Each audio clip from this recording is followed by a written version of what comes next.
Hello again. We're going to start a game against Humaia, which is the next bot on my list, around 1340 or something like that. Again in 1510 rated. Finally we have the black pieces. Okay. E5. Let's play something really normal. Knight f6. Let's play the Petrov defense. Okay. Is he threatening anything? Not directly. I mean, knight g5 could be a threat eventually, but not yet. I could just play bishop c5, try to castle, that's fine. But also, the pawn on e4 is hanging. Can I just take it? So knight takes. Let's calculate. Knight takes. Can he do something annoying like this? And then I have this, so not really. And even if he does this, unclear.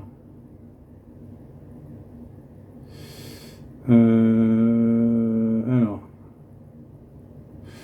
Unclear, what else? Bishop c5 is the safe move. On the other hand, if I do this, there is that to contend with. Okay, let's just play it safe. Bishop c5, is that really safe? Knight takes, is it a problem? Yes, it is, because it hits f7. So the safe move is actually not this one, it's to defend. For example, like this, defending the pawn, or like this. One of those moves. Knight, okay, let's do the knight because, and there's no trick with bishop f7, let's do the knight. More flexible regarding the pawn on d6. Maybe it will go on d5 in one move. Bishop c5 is the most natural move I'm looking at. Any checks, captures, and threats? Not really. Well, there is e4, but again, e4, this is a bit risky. e4, at the very least, he puts a rook or a queen on the file. I mean, something like this. This, and then this. And this part is the one what I'm not so sure about. Because I can take his bishop. And he can take with the queen, actually, threatening... But then I have bishop d6. Okay, that might just work, but at the same time it doesn't gain anything, so it's a lot of risk for nothing, really. Instead, let's go with the safe move. Okay, so anything he threatens. Okay, now the pawn on e4 is defended, as well as e5, any knight a4. Should I be concerned with knight a4? I can do a6, but it's also a waste of a tempo. Do I have d5? No. d6 potentially, but do I want that? Knight a4 is a little bit annoying. I can just castle, ignore, give the bishop pair, or I could play a6. The idea is to deal with, okay, any threats if I play a6? So here, any threats? Is it a safe move? It looks like it. Let's go with that. The point is that I've got the a7 square knife, knight a4. Also, I'm threatening b4. Threatening. It's not really a threat, but preparing b4, bishop b7. Sorry, b5, bishop b7. In fact, I can play it right now. Why not? That also takes care of a4 at the same time. On the other hand, there's knight d5, but I'm happy to take that. Okay, so bishop b7 is probably the logical continuation, but what else is there? Castle is fine. Anything concrete, any checks, captures, and threats that we're missing here? Like b4, well, checks, captures, not really. Threats, maybe b4, knight a4. Do I gain anything by doing that? I have to move the bishop or defend it, takes. I'm not convinced. Let's develop first. So either castle or bishop b7. When in doubt, just castle. I think king safety is the most important. Bishop b7, I can play that later. Okay, so this is threatening my bishop, yes, but at the same time, it creates a bit of weakness. It creates some weak squares. I can't exploit them right now, but yeah. Let's start with bishop b6. Because d4 I don't like, there's knight takes, and it's not clear that I have compensation for the bishop pair. The point is that if this, and we exchange here, yes, I can take here, and it looks like I've got a beautiful knight, but eventually he has c3. You know, one way or another, he's going to do something like this, and then threaten c3, and there's nothing I can do to stop that. So instead, let's be a bit more patient, and simply put the bishop on a nice and solid square, but while keeping it active. I would like to play d5, that would be nice, but of course it just loses a pawn. Is there any trick somehow to make it work? Knight d4, no? Knight d4, knight takes c5, that's not good. Bishop b7 perhaps? Rook e8, but what is more, rook e8 actually, in order to support the pawn and prepare d5 eventually. The problem is this. I think it's more prudent to start, given that he's not threatening anything directly, with this one. The priority is to finish development, and by that I mean getting all the pieces to good squares, especially connecting the rooks and then centralizing the rooks. So d5. Why can't I play d5? I can't because, okay, I need another defender on d5. So knight e7, but doesn't work because of e5. Okay, this is mildly annoying. Maybe I just need to abandon the prospect of d5, but then what else do I do? If not d5, d6, no, that's not what I want. How do I make d5 work? Okay, rook e8. Rook e8, preparing this one, okay? Of course, the problem with rook e8 is knight g5, but I can take care of that with rook here, and I don't see a follow-up for him. Eventually I have h6 to get rid of it, so I think I'm fine to play this one. Just defend this pawn in order to move the knight.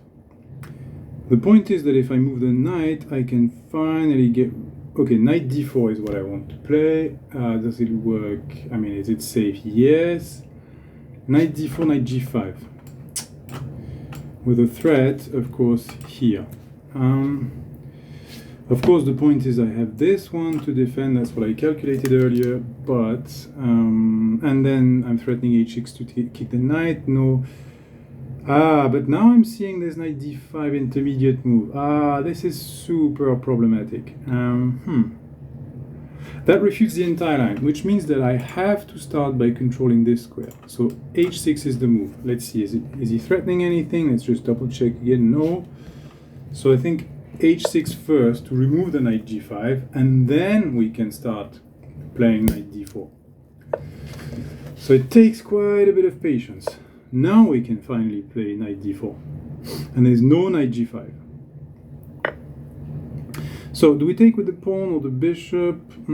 Bishop looks good. I think bishop is better. I really want this d5, and one way or another I will get d5. Worst case I will play c6 d5, but I just will get d5. I mean, I don't know, unless he gives me something, but I really want to play d5. So can I just play it immediately? No, because again, three defenders. Sorry, three defenders, three attackers. Okay, that's fine, because there's the queen. I forgot to count the queen. So d5. d5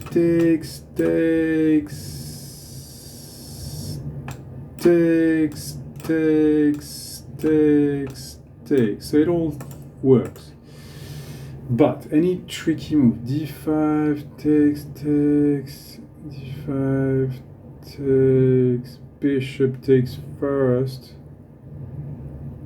Okay, I'm happy to exchange bishops on, okay. I think I just play d5 and we're okay. And if he takes, I'll have a choice. Probably the simplest is knight takes. I think knight takes makes the most sense. Knight takes.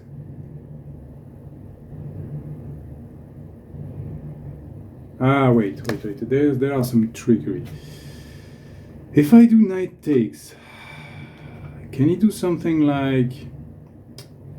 Okay, if knight takes, I've got this one intermediate and that solves my problems. But knight takes, if knight takes... Sorry. Knight takes if bishop takes. The problem is it blocks the view of the queen on my bishop d4. Is that a problem? I have to take again with the bishop. But once he does this, oh, okay, that's fine. I hope so. Looks fine. Okay. So he's gonna take. Now bishop takes. Okay, that's the one. Bishop. Okay. So if bishop takes d5, we have to be really careful of tricks like deflecting the queen. Bishop takes d5. The problem is if bishop takes d5, he can try this, but then I have this one. So that's fine to try to deflect the queen via rook e8 check. So if bishop takes here, and if he takes this one, I'm happy here because he's got two hanging pieces. That's not good for him. So bishop takes, he cannot throw in bishop d4. It has to be bishop takes, queen takes, bishop takes, pawn takes, and I've got a good clamp on the center. So I think, yeah, there are no tricks. Not that I can see, at least. The only trick would be bishop d4, but it doesn't work as we saw. And if bishop takes, then I take with the pawn, and I'm fine with the rook exchange. Or am I? Okay, I'm happy with the rook exchange. Yes, it's probably just about equal, although I've got a bit more space. So it looks like I didn't achieve much, but I like my chances in the endgame. Okay, let's see. Maybe I've got an isolated pawn. Is he trying to argue that my d4 pawn is going to be weak? It could be. But then again, the a3 pawn will also be weak. What about this?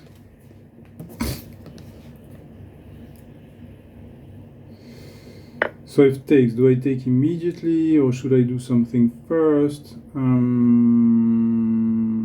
Do I take with the queen? Yes, because then the queen hits the pawn on a3 and c2, so that's good for me. I can pre-move this at any time, save time. Okay, so he finds nothing better to do than to defend, which is good for me. Okay, so rook c8 forces the rook exchange. Yeah, if I do this one, I think he's going to be more or less forced to initiate the rook exchange, and that gives me the file. So this is a subtle idea. I'm forcing him to rook takes e8. But there's queen a5. Okay. That is annoying. No, not really, actually. Okay, what if I just attack the pawn? I attack the pawn. If he takes on b5, I take back. No. No, first I need to block this thing. Then I can attack the pawns. First, I need to fix his weakness on c2 here. And then I can attack it. Okay. Again, I have to defend this pawn, so let's defend it in the most solid way possible. And now that I finally obtained what I wanted, a clamp on this c2 pawn, fix the weakness and attack it. course, it will never be that easy because he can defend it again. The problem is that he can't defend everything at the same time. At some point, something's going to give. So let's see. If I do this one, he can counterattack here. Then I take this, he takes that. What am I achieving here? Can try to deflect this one. And surprisingly, he's got another tempo there. With this move. And a5 potentially falls at the end. Wow, so c3 then, queen c3 to really squeeze him out, or g5 to remove this whole shenanigan. G5, f4, this looks really risky, I don't like that.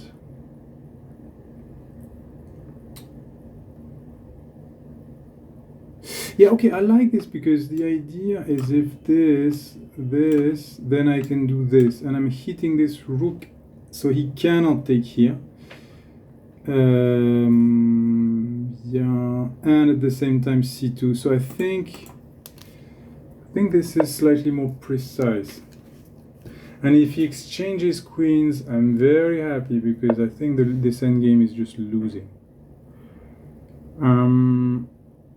Okay, so if I try to go for the a4 pawn, it's too naive. He can just defend it. However, I can use the pin with b3, for example. b3. So what if I play b3 now? Simply adding another attacker to c2. And using the pin he cannot take. What can he possibly do? I think he just collapses here. What else can he do? Well, let's ask him that question. Obviously, he can't. Yeah, and he just did. I was going to say he can't take, and he just did. Okay, so now it's completely winning. Okay. So let's not try to be fancy and try to win like a computer. Let's win like a human in the simplest way possible. The idea is not to find the fastest checkmate. The idea is just to de-risk the position. And the best way to do that is to ask yourself, how do you lose? Well, the simplest way you lose is by allowing the opponent to promote. It's this only threat, so remove it. Identify the biggest threat, this a pawn, remove it. Rinse and repeat until there's nothing left.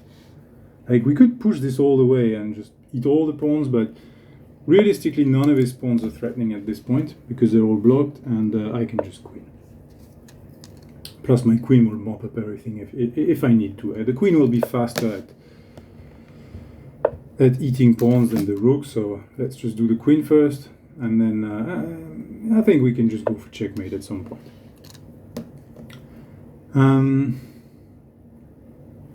Yeah, we can actually allow him to take the pawn. Because I'm going to take d3. And now, no matter what he does, I'm taking d3. So I can even pre-move it. Okay, now the checkmate should be easy. I don't even need the king for that. I think a ladder mate. No need to be fancy. Ladder's fine. We could pre-move at this point. The point of the ladder mate is I can just pre-move it. So if you're playing bullet, it's useful to have these patterns that you can just pre-move into.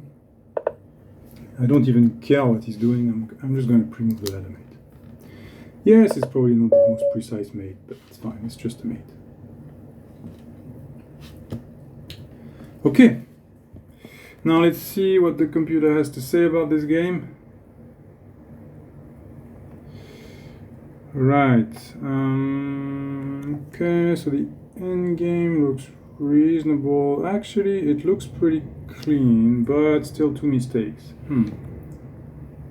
Two mistakes, so where are our mistakes? Rook c8, and that I thought was a clever idea, but it turns out that... Now, why is the mistake? Okay, okay, let's see. Material is equal, but score is minus 1.8, which means that perhaps I've got something more decisive. It's not that rook a8 loses, it's minus 0.4 after rook a8, but it misses an opportunity. I think it's more the way to look at it. So perhaps rook takes c1, of course, rook takes, queen takes, of course. Yes, if I take the rook, either I distract the queen and take the c2 pawn, you see, and then I take here, so that's one way. And the other option is he takes this way, but then I have this one. Of course, that's just simple. Why did I miss that? And I considered this move, but I didn't properly calculate it. Of course, it's the best move. Okay, queen c3. Actually, that's the one that really squeezed him and won the game. In practice, it was a good move. But in theory, it's not the best move. We're at minus 1.9 after queen c3, so still winning, but there was more precise. Currently, the score is minus 3.3 after rook c1. So how do we just kill this? Minus 3.3 should be quite decisive. With equal material, there should be something. Of course, it's an idea that I had after in the game, actually. I can push this immediately. b3, it's unstoppable. b3, there's no c takes b3, of course, because of queen takes c1. And what else can he do? And what am I threatening? I'm threatening the pawn, and once I take this pawn, he can't even take back. So it's going to be super nasty. Yes, of course, b3. Best move. Okay.